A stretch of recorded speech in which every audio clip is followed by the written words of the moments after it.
তাদের উপস্থিতি আমাদেরকে অনেক বেশি কি সাহস শক্তি দুটোই জুগিয়েছে, কিন্তু এটা আমাদের সবসময় প্রয়োজন।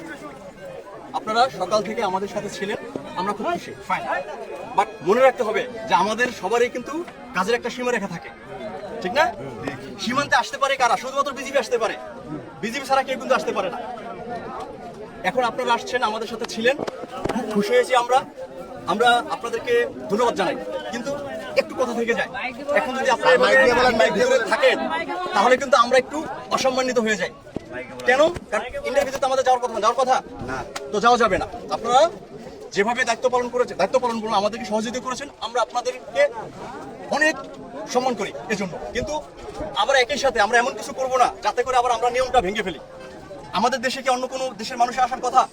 তাদের আসার সুযোগ নাই। একইভাবে আমরা যারা বাংলাদেশি তাদের কিন্তু ইন্টারন্যাশনাল বাউন্ডারি ক্রস করার অধিকার নাই। তো আমরা অনেক সময় ভুল করে ফেলি না, এই ভুলটা করা যাবে না, ঠিক আছে? তো আপনারা আমাদেরকে সাহস দিয়েছেন, শক্তি দিয়েছেন, আমাদের সাথে ছিলেন, ইনশাআল্লাহ আমরা আপনাদের কাছে কৃতজ্ঞ। একই সাথে আমাদের কাজটা একটু আমাদের মতো করে যদি করার সুযোগ দেন তাহলে সলিউশনটা একটু ভালো মতো হবে। কিভাবে হবে?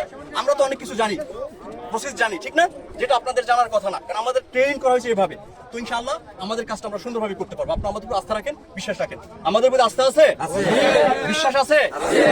যদি আস্থা বিশ্বাস থাকে আমাদের সাথে আপনারা থাকবেন। এখন আমি আপনাদের অনুরোধ করব, একটু এই ইন্ডিয়ার এলাকার কাছ থেকে আমাদেরকে দূরে চলে যেতে হবে। আপনারা বাসায় চলে যান, যখন প্রয়োজন হবে আবার আপনারা আসবেন, কিন্তু এখন আর আপাতত দরকার নেই। কারণটা কি?